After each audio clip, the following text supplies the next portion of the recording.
Well, many lost their jobs or had their hours reduced due to the pandemic, leaving many to go into, excuse me, the new year looking for employment. But our next guest has some tips that will help you land that new job. And joining us live is business leadership coach Angela Civitella. Thank you for joining us this morning, all the way from Fort Lauderdale, Florida.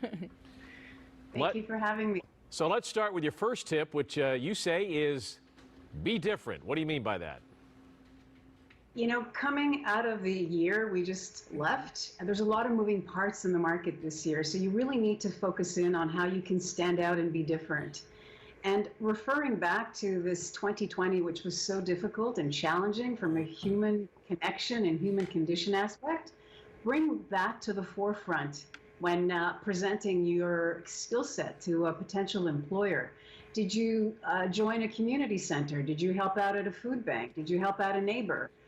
The human presence that an employer is looking for you to bring into a business has become rather important now. I think one thing we also learned last year is the ability and the importance of being flexible. It's now the time to really show the range of your skill set, but over and above that, to show things maybe you've never had a chance to show. Companies are restricted maybe with budgets with regards to how they're going to hire and what kind of salaries they're going to pay. So show that you're versatile and flexible and you can wear more than one hat. Also, for those who do have a job, this is a good time to show that range and flexibility if you're trying to vie yourself, for a promotion. Now would be a good time to show that range. All right, the next point is about collaboration and independence.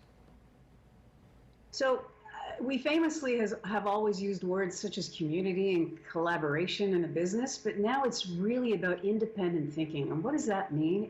People want to see, employers want to see if you have initiative. They want to see if you've got an entrepreneurial spirit when it comes to an employer giving you a task to take care of. So they want to see that you're a self-starter, a self-motivator, that if something is given it to you, that you can take it and take care of it without being micromanaged. Before you go on the interview, you've got to create a resume and a cover letter, and you're saying don't use the same for the application. If you're applying to 20 different companies, I beg of you, take the time to do a little research on each company where you submit your resume to. Take some standout points, maybe reference, I don't know, they had a banner year last year, or maybe a new project or program they're looking to implement. Maybe you can insert that you've got some great ideas you want to share with them.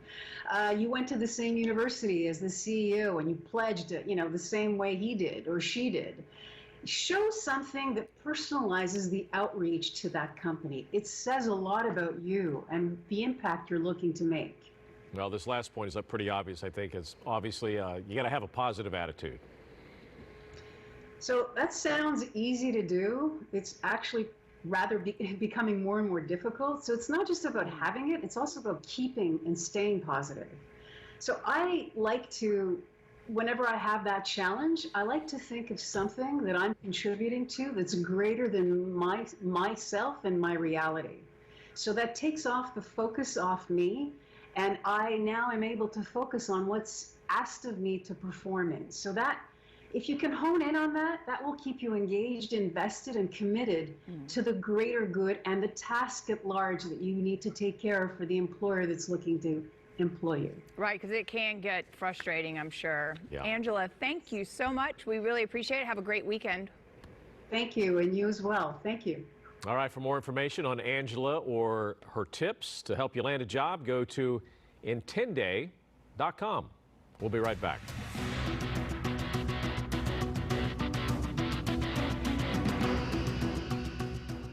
This portion of the news is brought to you